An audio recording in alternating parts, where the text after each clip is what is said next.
Hello everyone, my name is Emily and welcome back to my channel. I wanted to chat today about some ways that I have personally used to test planners before I purchase them. As you know, 2025 planner season is here.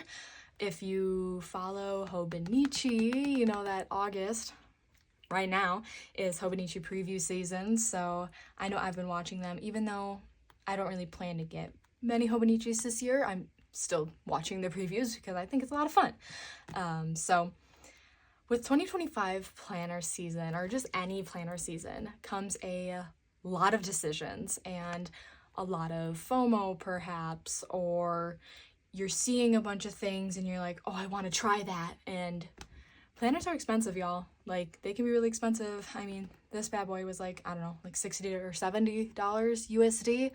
And I purchased it in the end of April. So like I started it in May. So I didn't even get to use it for the full year. So with that high of a price tag on a planner, I definitely wanted to try some ways and make sure that it worked for me before I went ahead and purchased it. So I'm going to talk about 2 ways that I used to help make that decision. And I hope that it can help you too, especially during this time of year. So the first way that I tried Hobonichi Cousin Spreads before actually buying it is the good old bullet journal route.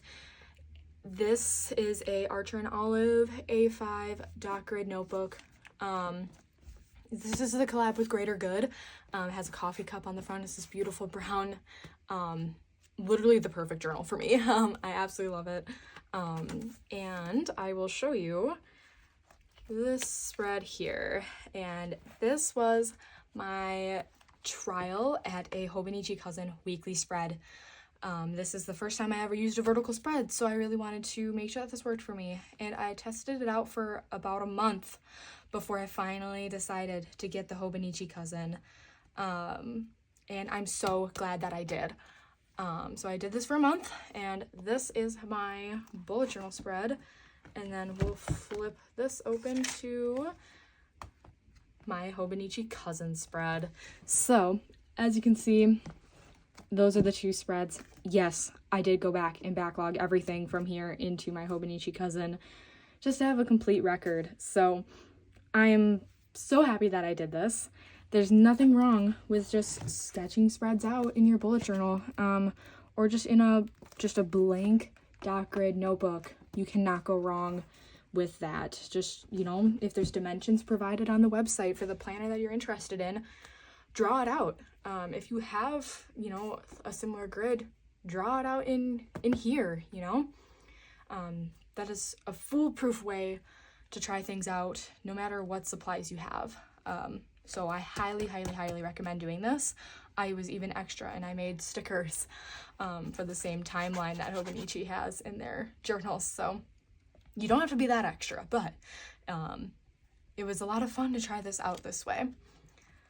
The second way is to use your iPad or a tablet. And I know that not everyone has an iPad or a tablet to use. So I will preface this by saying that you could print out and use it that way. So what I did to test out the daily pages was make a spread, or I took the screenshots from the Hobonichi website of the planner and I just wrote on it in the GoodNotes app and used it that way for a good few days. So this was a foolproof way again to basically use the pages before even purchasing the planner. And you could always print out these pictures on, you know, computer paper and experiment that way as well.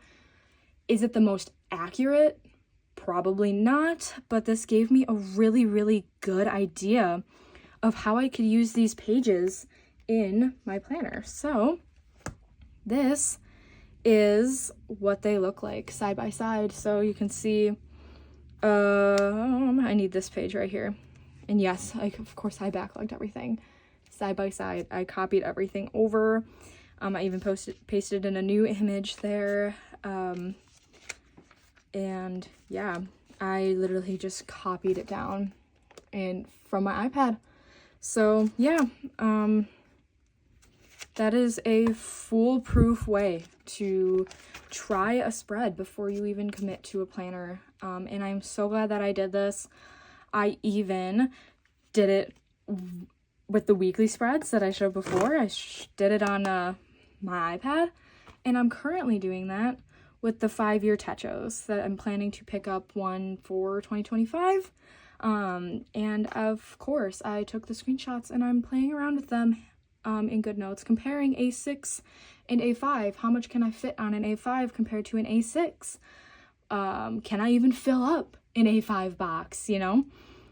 So this has been just so helpful for me. So these are some ways that you can try a spread in a journal without even ever actually purchasing the planner. So yeah, hopefully this helps you with your 2025 or whatever year you're viewing this for your plans for your planner. And yeah, I know that this time of year, like I said, comes with a bunch of FOMO and things like that, and planners aren't cheap. They're expensive and they're a commitment, and I believe it's important to be honest with yourself about your needs and your budget and all of that. And if there's ways like this that you can test them for basically free, I think you should definitely do that and experiment with it. Get creative and make sure that it's a purchase that you're happy with for the long term, because I wasn't about to purchase a $60-$70 Hobonichi Cousin on a college student budget, right? Like, these aren't exactly cheap, and we can just appreciate the chonk here of my Hobonichi Cousin, as I have not shared any of this before. So yeah, I just wanted to share those options with you, go over that, and hopefully this helps you in your planner search for no matter what year you're going into. So hopefully you found this helpful. Let's chat about 2025 planners and what you're planning on using, how you're going to test them out. And if you are a person that just purchases the planner to try it out, let's talk about that too. Let's help each other out in the comments, and let's beat the overconsumerism of planners, because I know that that's a huge issue during this time of year.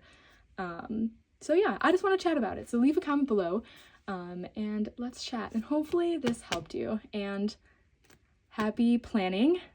Planning for planners, it's a real thing, and I highly recommend that you do it. So yeah, all right, I will see you next time. Bye.